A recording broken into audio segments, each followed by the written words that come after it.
मध्य प्रदेश के निजी स्कूलों की मान्यता व्यवस्था को लेकर सरकार ने बड़ा और सख्त फैसला लिया है। अब प्रदेश के सभी निजी हाई स्कूल और उच्चतर माध्यमिक विद्यालयों को नई मान्यता गाइडलाइन के तहत निर्धारित नियमों का पालन करना अनिवार्य होगा।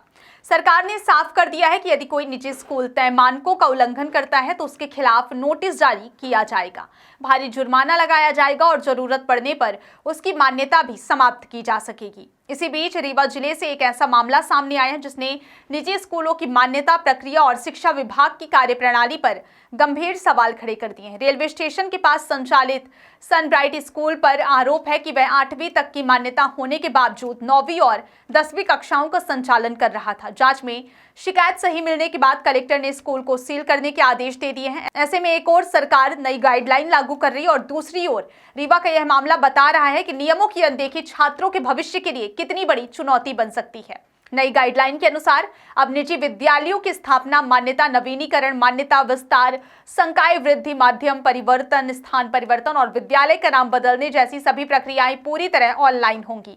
स्कूल संचालकों को निर्धारित पोर्टल पर आवेदन करना होगा और हर वर्ष 30 सितंबर तक प्राप्त आवेदन उसी शैक्षणिक सत्र के लिए मान्य होंगे। यदि आवेदन 30 सितंबर के बाद किया जाता है तो उस पर अगले शैक्षणिक सत्र में विचार किया जाएगा। सरकार ने यह भी स्पष्ट कर दिया है कि बिना नई मान्यता प्राप्त किए कोई भी निजी विद्यालय नई शाखा शुरू नहीं कर सकेगा।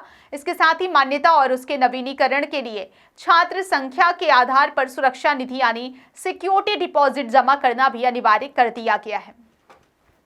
सरकार ने निजी स्कूलों की बुनियादी ढांचे और शैक्षणिक गुणवत्ता को लेकर भी सख्त मानक तय किए। अब विद्यालयों में पर्याप्त भवन, प्रशिक्षित और योग्य शिक्षक, आईसीटी सुविधाएं, विज्ञान प्रयोगशालाएं, पुस्तकालय और अन्य आवश्यक संसाधन उपलब्ध होना अनिवार्य होगा। इन सभी मानकों का पालन करने वाले विद्यालयों को ही मान्यता दी जाएगी। आवेदन प्राप्त होने के बाद संबंधित अधिकारी 45 दिनों के भीतर निर्णय देंगे और यदि आवेदन में कोई कमी पाई जाती है तो 15 दिन के भीतर विद्यालय संचालक को सुधार का अवसर भी दिया जाएगा। नई व्यवस्था के तहत राज्य स्तर पर एक राज्य मान्यता समिति का गठन भी किया गया है। इस समिति में स्कूल शिक्षा विभाग के प्रमुख सचिव या सचिव, लोक शिक्षण संचालनालय के आयुक्त और माध्यमिक शिक्षा मंडल के वरिष्ठ अधिकारी शामिल होंगे।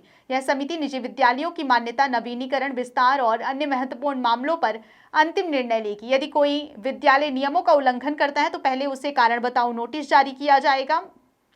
संतोषजनक जवाब नहीं मिलने पर 1 लाख से 2 लाख रुपए तक का जुर्माना लगाया जा सकेगा और गंभीर मामलों में समिति की मंजूरी के बाद विद्यालय की मान्यता भी समाप्त की जा सकेगी। यदि किसी विद्यालय का आवेदन निरस्त होता है या मान्यता रद्द होती है तो संबंधित संस्था को 30 दिनों के भीतर आयुक्त लोक शिक्षण के समक्ष अपील करने का अधिकार होगा। आयुक्त के निर्णय के खिलाफ राज्य मान्यता समिति में दूसरी अपील भी की जा सकेगी, जिसके लिए 5,000 रुपए का शुल्क निर्धारित किया गया है।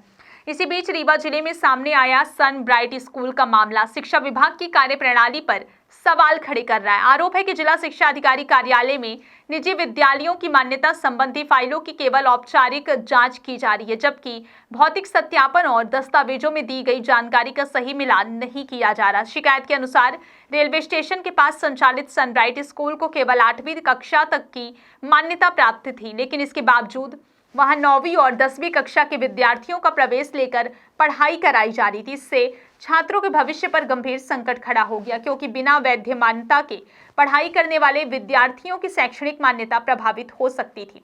स्थानीय लोगों ने इस पूरे मामले की शिकायत रीवा कलेक्टर से की। शिकायत में आरोप लगाया गया कि विद्यालय बिना वैध अनुमति के उच्च कक्षाओं का संचालन कर रहा है और छात्रों के भविष्य के साथ खिलवाड़ किया जा रहा है। शिकायत को गंभीरता से लेते हुए कलेक्टर ने जिला शिक्षा अधिकारी को जांच के निर्देश दिए। जांच के दौरान शिकायत सही पाई गई और यह स्पष्ट हुआ कि विद्यालय अपनी निर्धारित मान्यता से अधिक कक्षाओं का संचालन कर रहा है। जांच रिपोर्ट मिलने के बाद रीवा कलेक्टर ने स्कूल को सील करने के आदेश जारी कर दिए। साथ ही अधिकारियों को निर्देश दिए गए कि विद्यालय में पढ़ रहे 9वीं और 10वीं कक्षा के विद्यार्थियों को अन्य मान्यता प्राप्त स्कूलों में प्रवेश दिलाया जाए, ताकि उनकी पढ़ाई प्रभावित ना हो और उनका भविष्य सुरक्षित रह सके। अब इस पूरे मामले के बाद सबसे बड़ा सवाल यह है कि यदि विद्यालय के पास उच्च कक्षाओं की मान्यता नहीं थी तो इतने समय तक यह अनियमितता कैसे चलती रही? क्या जिला शिक्षा विभाग द्वारा समय समय पर निरीक्षण नहीं किया गया या फिर मान्यता प्रक्रिया में लापरवाही बरती गई? इन सवालों के जवाब अब प्रशासनिक जांच में सामने आएंगे। फिलहाल जिला प्रशासन ने विद्यालय के खिलाफ कार्रवाई शुरू कर दी और अब सभी की नजर इस बात पर है कि क्या केवल स्कूल प्रबंधन पर कार्रवाई होगी या फिर इस मामले में लापरवाही बरतने वाले जिम्मेदार अधिकारियों पर भी कार्रवाई की जाएगी। सरकार की नई गाइडलाइन और रीवा का यह मामला स्पष्ट संदेश देता है कि अब निजी विद्यालयों में नियमों की अनदेखी करना आसान नहीं होगा और छात्रों के भविष्य से खिलवाड़ करने वालों पर सख्त कार्रवाई की जाएगी।